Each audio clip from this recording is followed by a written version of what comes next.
друга зависност, односно да влегуваат во фирми и компании кои што ќе ги прават зависни од договори и тие преку тие фирми и работни места да не може да ја најдат сопствената среќа и буквално се уништи таа хармонија, тој мир.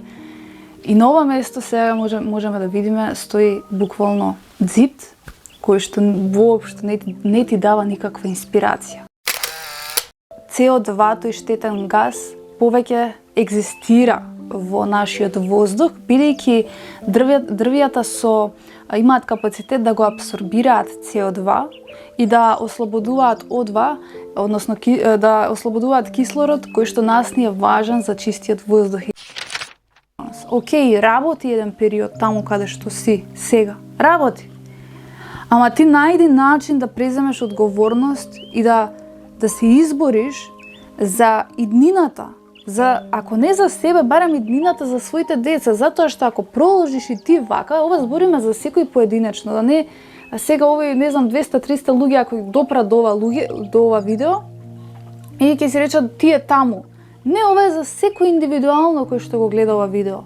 Значи секој индивидуално треба да поработи на тој слободен дух, а слободниот дух ја носи го носи спознанието за вистината и доближувањето до Бога, бидејќи ти кога ќе се доближиш до Бога, ти почнуваш да се одврзуваш од стравовите кои што ти ги наметнува светот, вестите, другите луѓе и ти се одвојуваш и почнуваш повеќе да веруваш.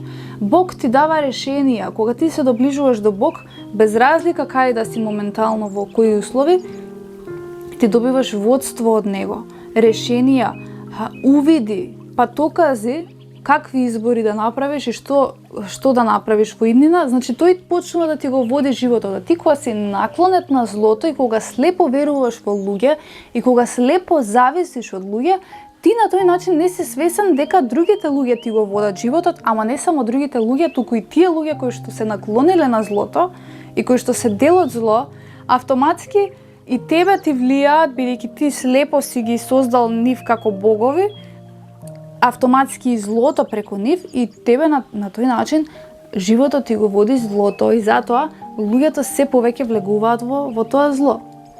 Затоа велам, враќањето кон Бога ќе создаде малку граница, ние да имаме некоја духовна заштита, но и водство како да направиме правилни избори. Од друга страна не стои процес кој што воопшто нема да биде лесен за излегувањето од тие околности во кои што се наоѓаме. Ние мора да негуваме верба, да растеме, да се поправаме пред Бога. Да видиме, чекај малку, јас имам мани, имам грешки, јас сум наклонет кон зли сили, кон лажни илузии за некои луѓе, кон лажни илузии за некои мои желби, слабости, страсти. На тој начин јас несвесно паѓам на моите слабости, бидејќи свесноста ја немам. Немам свесност дека ова е погрешно. Гледате, кога читаш Библија, ти добиваш свесност, добиваш согледби каде се може злото да се најде. Да живееш покротко, поедноставно, да си ги намалиш потребите и материјалното кое што, впрочем, тоа е духовната суштина, она суштина која што ја почнав со ова видео, каде што Бог те доближува до балансот на материјалното и духовното и ти на тој начин полека иташ кон што? Значи кон вистината, внимаваш, се отргнуваш од злото, живееш духовно и на тој начин си го поправаш животот со тоа што имаш поддршка, Божја поддршка. И гледате, ако секој човек вака живее и ако секој човек се врати кон Бога, ние ќе создадеме здраво општество. Здрава клетка. Значи не да се оптужуваат политичари, не знам, луѓе кои што создаваат компании, индустрии од градежништво и ќе се жалиме зашто општеството е труло и зашто системот е катастрофа и не мисли за нас, кога реално ние го поддржуваме сето тоа. Ние ќе земеме кредит и купуваме стан. Ние ќе замижиме на неправдата.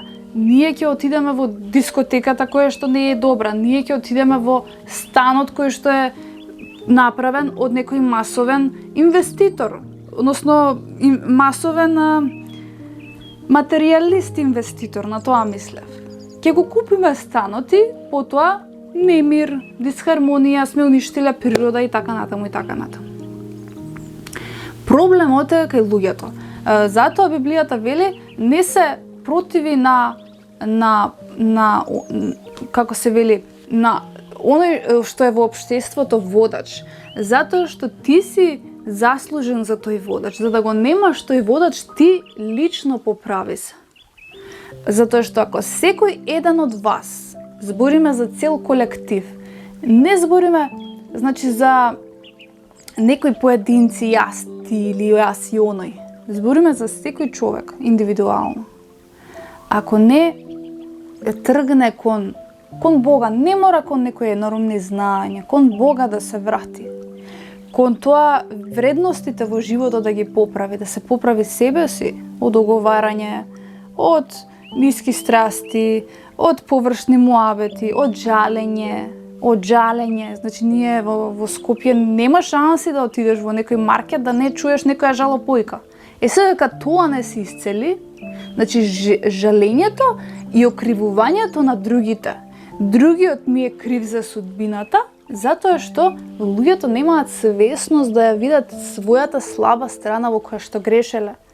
И дури и да им ја преточиш ти, да им ја кажеш, нема да веруваат, едноставно не може да ја види. Бидејќи се дека сам не доеш до тој степен да си ги увидиш своите грешки, ти не можеш да видиш дека некаде грешиш и дека одиш на погрешен пат.